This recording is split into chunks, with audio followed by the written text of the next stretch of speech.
ইউরোপের মাটি লেস্টার সিটিতে বেড়ে ওঠা হামজা চৌধুরী নিজ দেশের হয়ে খেলবেন। হামজাকে নিয়ে বাংলাদেশের মানুষ আনন্দিত হলেও পার্শ্ববর্তী ভারতীয়দের নাক ছিটকানোর কোনো শেষ নেই। বাংলাদেশ ফুটবল ফেডারেশন বাফুফের সাথে হামজা চৌধুরী যুক্ত হওয়াতে বাংলাদেশ জাতীয় ফুটবল দলের শক্তি কতটুকু বাড়ল? দক্ষিণ এশিয়ায় ভারত নাকি বাংলাদেশ এগিয়ে রয়েছে? শীঘ্রই এশিয়ায় ফুটবলের রাজত্ব করবে বাংলাদেশ? এই পরিসংখ্যান কতটা বাস্তব? বিস্তারিত আলোচনা করব এই ভিডিওতে। চলুন শুরু করা যাক। বাংলাদেশ দলে হামজার ভূমিকা কেমন হবে? মূলত হামজা হল লেস্টার সিটির একজন অন্যতম মিডফিল্ডার।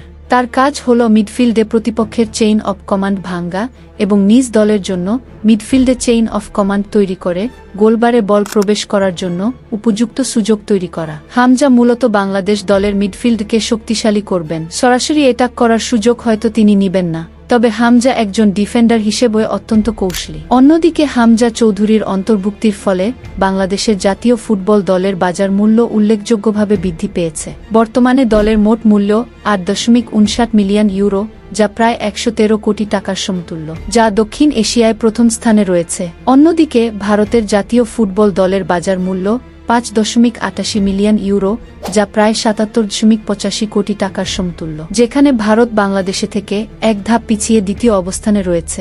দক্ষিণ এশিয়ায় দেশগুলোর মধ্যে পর্যায়ক্রমে অবস্থান করছে নেপাল, শ্রীলঙ্কা, মালদ্বীপ এবং পাকিস্তান। উল্লেখ্য, এশিয়ার সর্বোচ্চ বাজার মূল্যের দল হল জাপান। তাদের স্কোয়াডের মূল্য 306 মিলিয়ন ইউরো। বাজার মূল্যে বাংলাদেশ দল এগিয়ে থাকলেও খেলার মাঠে ভারত অপেক্ষা অনেকটা পিছিয়ে। আন্তর্জাতিক পরিমণ্ডলে এই দুই দেশের অর্জন ধরা যাক। ফিফার র্যাঙ্কিং 2025 অনুযায়ী বাংলাদেশের অবস্থান 185তম।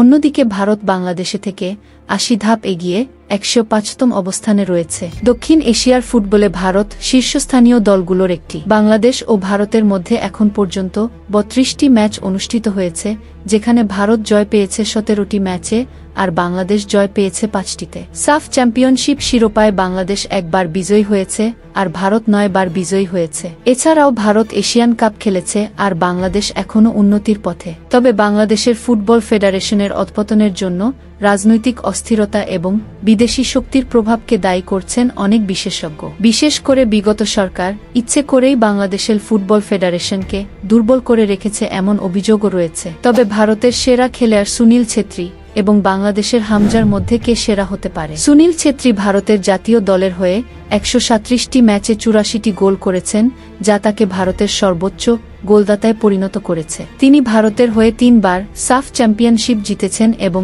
2 বার এশিয়ান কাপে অংশগ্রহণ করেছেন। হামজা চৌধুরী লেস্টার সিটির হয়ে এফএ কাপ এবং এফএ কমিউনিটি শিল্ড জিতেছেন, যা তার ক্যারিয়ারের অন্যতম বড় অর্জন। উল্লেখ্য, এশিয়ার 47টি দেশের মধ্যে মাত্র 8 জন খেলোয়াড় এফএ কাপ জয়ের গৌরব অর্জন করেছেন এবং হামজা চৌধুরী তাদের একজন।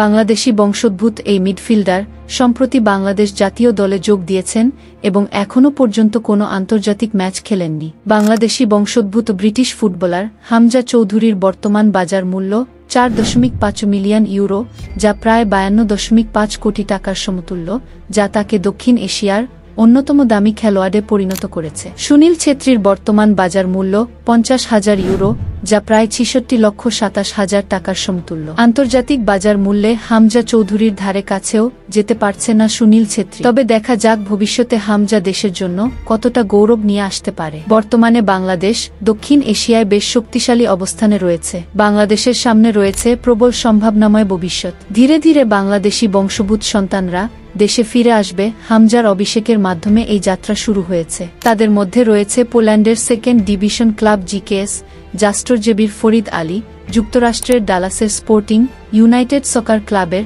জিদান মিয়া, অস্ট্রেলিয়া ক্যানবেরা একাডেমির 20 বছর বয়সী তরুণ ডিফেন্ডার রিদওয়ান হান্নান, কানাডিয়ান সকার লিগ তথা এমএলএসে খেলা প্রথম বাংলাদেশি বংশোদ্ভূত 21 বছরের শামিত বোস, ইউরোপের জ্যামাইকান শীর্ষ লিগের রিসায়াত ইসলাম খাতুন এবং যুক্তরাষ্ট্রের মেজর লিগ সকারের ক্লাব ফিলাডেলফিয়ার কাভান সুলিভান। ফুটবলের এসব নক্ষত্র দেশে ফিরলে বাংলাদেশ শুধু দক্ষিণ এশিয়ায় নয়, পুরো এশিয়ায় ফুটবলের নেতৃত্ব দিবে। হয়তো সেদিন বাংলাদেশিরা ফুটবল বিশ্বকাপ ঘরে তোলার স্বপ্ন দেখবে।